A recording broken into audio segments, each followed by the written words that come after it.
ইতিহাস জেনে যান, এই বাংলার বুকে কোনো মুসলমান ছিল না। এই বাংলার বুকে কোনো মুসলমান ছিল না। তারা এই কয়েকদিন আগেও তারা নিজেরাই বলেছে তাদের পিতৃপুরুষগণ হিন্দু ছিল। কি সোশ্যাল মিডিয়ায় পাননি? আমি বলছি না, তারা স্বীকার করেছে। আমি বলি নেই, তারা নিজেরাও স্বীকার করেছে যে আমরা আগে হিন্দু ছিলাম। তাহলে এত মুসলমান বেড়ে গেল কি করে? দুটো কারণে। একটা হচ্ছে গরিবের প্রতি নির্যাতনে আর ব্রাহ্মণদের হিংসার কারণ।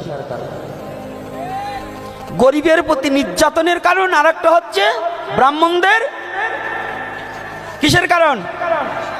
তা প্রকৃত ব্রাহ্মণ যে তার হিংসা থাকে না, তাকে আমি প্রণাম জানাই। কিন্তু যেগুলো বাউন চেনেন তো?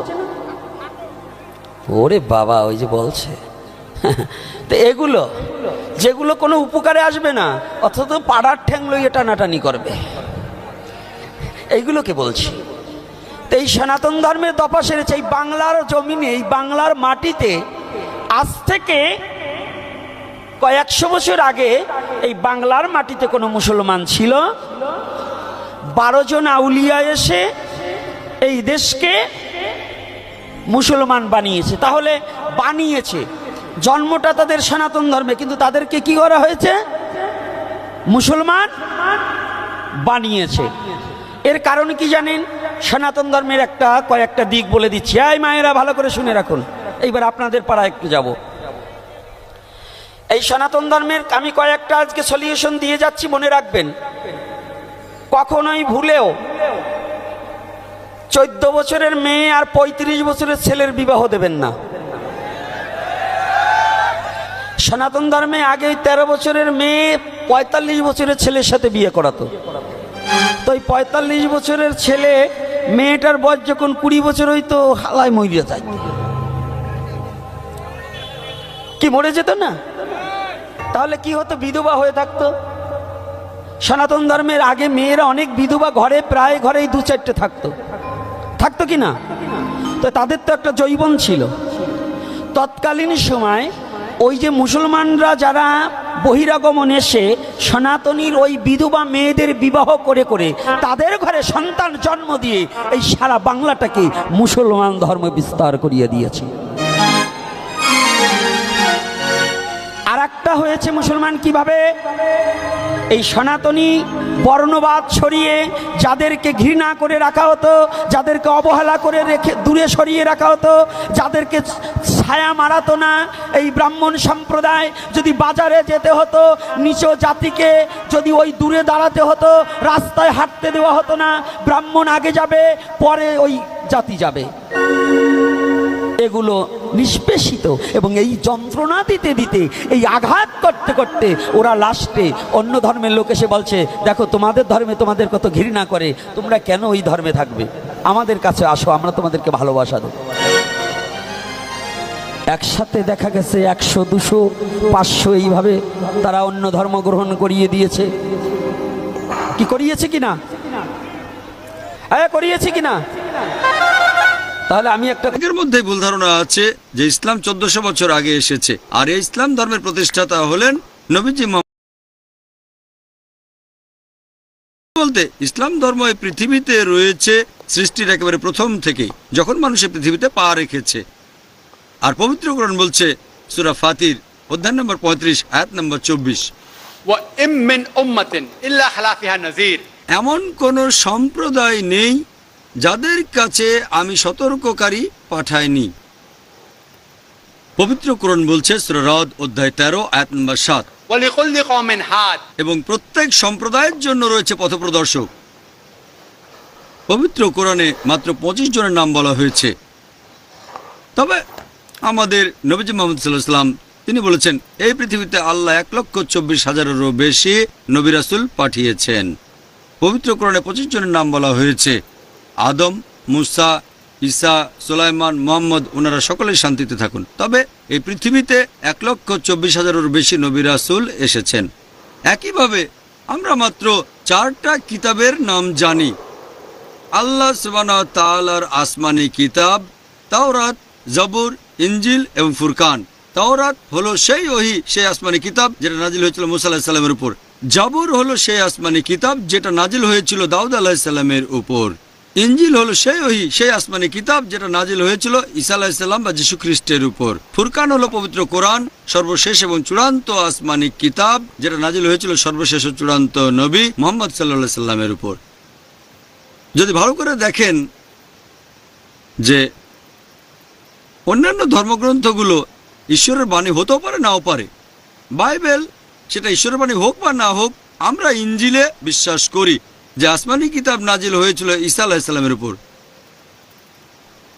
এই বাইবেল যেটা খ্রিস্টান ধর্মগ্রন্থ, এটা আমাদের সেই আসমানি কিতাব নয়। এই বাইবেলে ঈশ্বরের কিছু বাণী আছে, পাশাপাশি নবীদের বলা কথা আছে, ঐতিহাসিকদের বলা কথা আছে, পর্নোগ্রাফিও আছে। শুধু ঈশ্বরের বাণী আছে এমন না। আর সেজন্যই খ্রিস্টান বিশেষজ্ঞরা প্রায় বারবার ডিভাইস করছেন আমরা ঈসা আলাইহিস সালামের সেই আসমানি কিতাবে বিশ্বাস করি, তবে বর্তমানের বাইবেল সেই আসমানি কিতাব নয়, সেই কিতাবের অংশবিশেষ থাকতে পারে। কিভাবে যাচাই করবো কোন অংশ সঠিক? আমরা যাচাই করবো ফুরকান দিয়ে, আর ফুরকান হচ্ছে পবিত্র কোরআন। একইভাবে যদি ভালো করে দেখেন, নবীজি মুহাম্মদ সাল্লাল্লাহু আলাইহি সাল্লামের আগে যেসব রাসূল এসেছিলেন, পবিত্র কোরআনের আগে যেসব আসমানি কিতাব নাজিল হয়েছিল, সেগুলো সবগুলো আসমানি কিতাবই। আর নবী রাসূলগণ তারা এসেছিলেন তাদের সম্প্রদায়ের জন্য, আর এই কিতাবগুলোর নির্দেশ মানার কথা ছিল একটা নির্দিষ্ট সময়ের জন্য।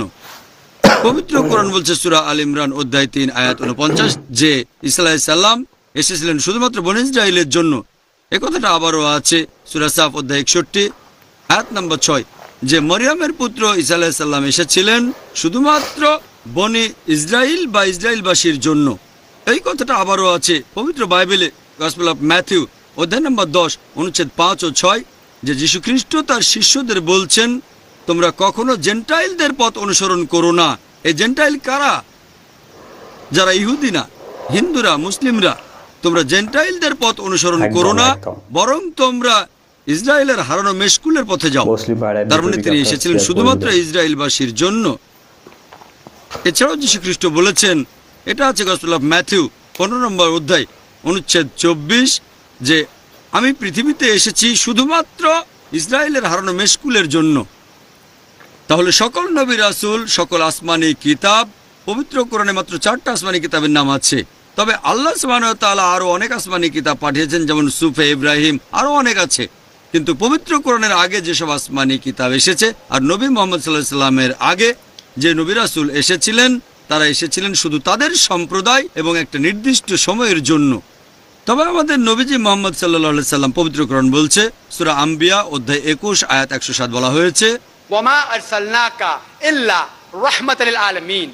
আমি তো তোমাকে প্রেরণ করেছি সমগ্র মানব জাতির প্রতি রহমত হিসেবে, বিশ্বজগতের প্রতি রহমত হিসেবে, সকল সৃষ্টির প্রতি রহমত হিসেবে। পবিত্র কোরআন বলছে সূরা সাবা অধ্যায় নম্বর 34 আয়াত নম্বর 28 যে ওয়ামা আরসালনাকা ইল্লা কাফাতাল লিন-নাস বাশীরাও ওয়া নাযীরাও। আমি তো তোমাকে সমগ্র মানবজাতির প্রতি সুসংবাদদাতা এবং তাদের পাপের সতর্ককারী রূপে প্রেরণ করেছি, কিন্তু অধিকাংশ মানুষই এটা এখনো জানে না। একইভাবে আল্লাহ সুবহানাহু ওয়া তাআলা যেসব আসমানি কিতাব পাঠিয়েছেন পবিত্র কোরআনের আগে, সেগুলো ছিল সেই সম্প্রদায়ের জন্য এবং একটা নির্দিষ্ট সময়ের জন্য। কিন্তু পবিত্র কোরআন বলছে সূরা ইব্রাহিম অধ্যায় 14 আয়াত 52, এছাড়াও সূরা বাকারা অধ্যায় 2 আয়াত 185, এছাড়াও সূরা জুমার অধ্যায় 39 আয়াত 41 যে কোরআন নাজিল হয়েছে সমগ্র মানব জাতির জন্য। আপনার প্রশ্নের ব্যাপারে যে এই ধর্মগ্রন্থগুলো বেদ, বাইবেল, জেন্দাবেস্তা, দাসাতির, উপনিষদ, এগুলো কি সর্বশক্তিমান ঈশ্বরের বাণী? আমি যেটা বলবো, আমরা ইনজিলে বিশ্বাস করি, এটা আল্লাহ তাআলার বাণী। তবে বর্তমানের বাইবেল এটা আল্লাহর বাণী নয়। এরপর বেদ, উপনিষদ, গীতা, জেন্দাবেস্তা, দাসাতির, আমি বলবো হতে পারে এগুলো ঈশ্বরের বাণী ছিল, হতে পারে। আমি নিশ্চিতভাবে বলতে পারি না, যেহেতু পবিত্র কোরআন বলছে না যে বেদ আল্লাহর বাণী, নিশ্চিতভাবে আমি বলতে পারি না। আমি শুধু বলতে পারি হতে পারে এগুলো ঈশ্বরের বাণী ছিল। তবে যদি ঈশ্বরের বাণী হয়েও থাকে, পবিত্র কোরআন বাদে অন্য সব ধর্মগ্রন্থই পরবর্তীতে মানুষ পরিবর্তন করেছে, এগুলো বিকৃত করা হয়েছে। ইসলাম ধর্মের বিখ্যাত সমালোচক উইলিয়াম মুর 200 বছর আগে বলেছেন একমাত্র যে ধর্মগ্রন্থটা তার বিশুদ্ধতা বজায় রেখেছে সেটা হচ্ছে পবিত্র কোরআন গত 1200 বছর ধরে। উইলিয়াম মুর, ইসলামের একজন কঠিন সমালোচক, তিনিও এটা মেনে নিয়েছেন যে এই পবিত্র কোরআন তার বিশুদ্ধতা বজায় রেখেছে 1200 বছর ধরে। এটা বলেছেন 200 বছর আগে। এরপর নবী রাসূলদের ব্যাপারে, যে রাম, তারপর লক্ষণ, এরা সবাই আল্লাহর নবী রাসূল ছিলেন কি না? যীশুখ্রিস্ট আল্লাহর নবী ছিলেন, কারণ পবিত্র কোরআন বলছে। কিন্তু এই রামচন্দ্রের নাম বা গৌতম বুদ্ধ বা জরথুস্ট্র, এদের নাম কোরআনে বলা হয়নি। আমি যেটা বলতে পারি, তারা রাসূল হতে পারে, আমি জানি না।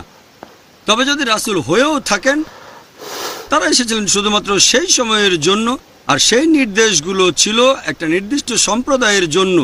কোরআনের আগে যে ধর্মগ্রন্থগুলো এসেছে সেগুলো ছিল একটা নির্দিষ্ট সম্প্রদায়ের জন্য, আর নির্দেশ মানার কথা ছিল একটা নির্দিষ্ট সময়ের জন্য। তাই সেগুলো যদি আসমানি কিতাব হয়ও, আর এরা যদি আল্লাহ সুবহানাহু ওয়া তাআলার প্রেরিত রাসূল হয়েও থাকেন, এখন মানবেন শুধুমাত্র সর্বশেষ ও চূড়ান্ত নবী, তার মানে মুহাম্মদ সাল্লাল্লাহু আলাইহি সাল্লামকে। যদি অন্য ধর্মগ্রন্থগুলো আল্লাহর বাণী হয়েও থাকে, এখন আমরা মানব আল্লাহ তাআলার সর্বশেষ ও চূড়ান্ত আসমানি কিতাব, অর্থাৎ পবিত্র কোরআন, অন্য কিছু না। এরপর আমরা কি খ্রিস্টান, হিন্দু বা মুসলিম সবাই একই? না বোন, এগুলো এক না। কেন? যদি ভালো করে দেখেন, পবিত্র কোরআন বলছে সূরা আল ইমরান অধ্যায় 3 আয়াত নম্বর 52 যে ঈসা আলাইহিস সালাম ছিলেন একজন মুসলিম। একই কথা বাইবেলেও আছে। এটা গসপেল অফ জন অধ্যায় 5 অনুচ্ছেদ 30, আমি আমার ইচ্ছা পূরণ করি না, বরং পিতার ইচ্ছা পূরণ করি। যদি এটাকে আরবি করেন, আমার ইচ্ছা নয়, আল্লাহর ইচ্ছা, এটা ইসলাম ছাড়ার কিছুই নয়। তিনি ছিলেন মুসলিম। ইব্রাহিম আলাইহিস সালাম, পবিত্র কোরআন বলছে সূরা আল ইমরান অধ্যায় 3 67 নম্বর আয়াত, তিনি ইহুদি বা খ্রিস্টান ছিলেন না, ছিলেন মুসলিম। তাহলে এখন যদি কোনো ধর্ম বেছে নিতে হয়, পবিত্র কোরআন বলছে সূরা আল ইমরান অধ্যায় 3 আয়াত 19, ইন্নাদ দীনা ইনদাল্লাহিল ইসলাম, নিঃসন্দেহে একমাত্র গ্রহণযোগ্য দিন আল্লাহ সুবহানাহু ওয়া তাআলার কাছে ইসলাম। যদিও অনেক ধর্ম এক ঈশ্বরে বিশ্বাস করে, এক ঈশ্বরে বিশ্বাস করাটা যথেষ্ট নয়। বিশ্বাস করতে হবে তাওহীদে। আপনাকে আল্লাহ সুবহানাহু ওয়া তাআলার ইবাদত করতে হবে। সেজন্য পবিত্র কোরআনে আরো একবার বলছে সূরা আল ইমরান অধ্যায় 3 আয়াত 85, যদি কেউ অন্য কোনো ধর্ম গ্রহণ করে ইসলাম ব্যতীত, আল্লাহ সুবহানাহু ওয়া তাআলার কাছে আত্মসমর্পণ ছাড়া, সেটা কখনোই কবুল করা হবে না, এবং আখিরাতে সে হবে ক্ষতিগ্রস্তদের অন্তর্ভুক্ত। আশা করি উত্তরটা